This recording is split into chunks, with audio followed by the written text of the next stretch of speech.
Dune driving is a really unique experience. From the amazingly beautiful landscape to the sheer terror as you approach this hunk of sand, with your right foot trying to maintain a steady pressure on the accelerator and your hands at the ready on the steering wheel.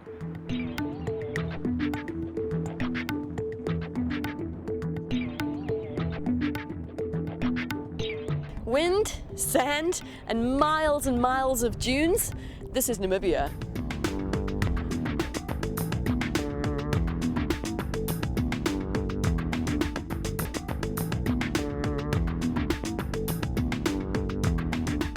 What makes it even more enjoyable is having the right car for the job.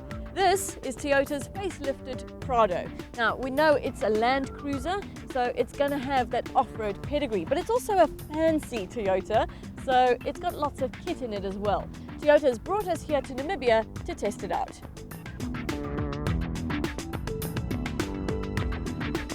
No such thing as easing into it. Our first challenge was a relatively large dune midway between Walvis Bay and Swakopmund. Switching on our centre and rear diffs and with traction control off, one by one we tackled the dune.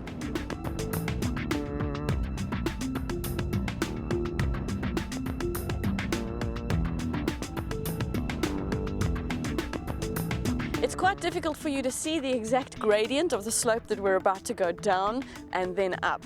We're in a convoy of about 10 to 15 Prados, and we've had quite a lot of stops along the way. They're getting stuck. It is a very heavy car and you feel it when you're in the dunes, but I have a feeling the troubles are more related to people's driving.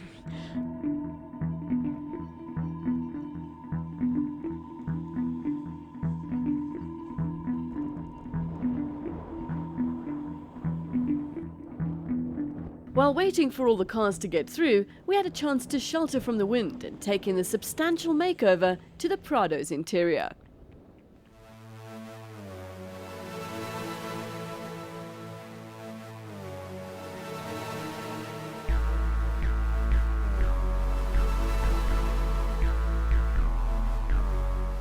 This dual climate control replaces the manual aircon, and you've now got power seats in the front, and in the VX model that we're driving, you've got them in the rear as well.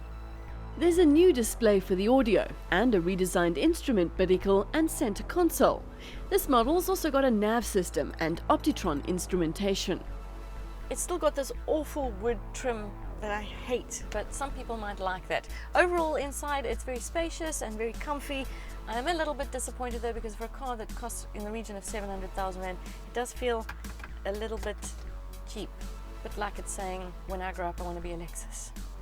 Toyota's told us that in their mind Prado appeals to two markets, Bush and Boulevard. So the interior makeover is part of the appeal to the Boulevard set. That customer wants style and status. He or she also wants more features and a great on-road experience. So the next morning it was time to test that with a drive to Sandwich Harbour. Facelifted Prado has an improved version of Toyota's kinetic dynamic suspension system, or what they call KDSS. What it does is improves your cornering stability and your ride comfort on road. You'll also find a smoother transfer of weight around corners. Unfortunately, because we're doing so much off-roading on this trip, they've deflated our tires, so it's quite difficult to tell the differences in on-road driving. What I can tell you though is that wallowy feeling that I hated when I first drove Prado seems to be gone. Yay! As we approached the salt mine, a right turn took us towards the sea for some scenic beach driving. From an off-roading point of view, there's not much that's changed on Prado. It's still incredibly competent. We're driving on the beach at the moment, slipping and sliding our way through the sand, but the car's handling it with no problem at all. Me, a little bit less so, but it's all part of the learning experience. Oh, this is such a very strange sensation. We're fishtailing all over the place, trying to stay in the tracks of the car in front, fighting, getting a complete arm workout. The Prado's handling it perfectly.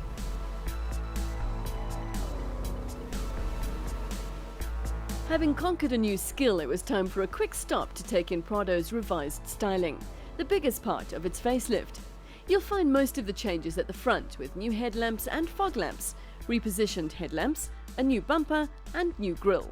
At the back, they've also done a restyle on the rear lamps, and they've also done a redesign on what they call the back door garnish. More good news for the Boulevard set is some added features in the way of electric mirrors that are also heated and retractable.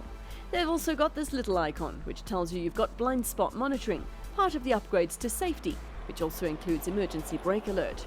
There are also improvements for the Bush set, the customer that wants space and luxury but in a very capable off-roader.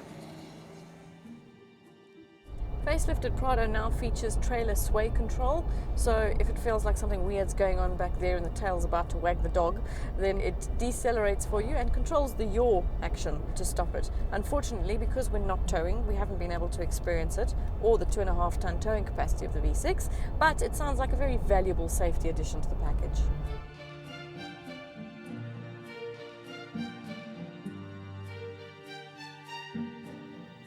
From the beach it was back to the dunes for some more sand driving.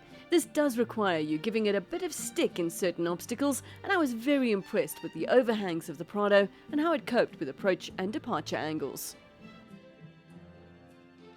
Most of the changes on facelifted Prado are cosmetic.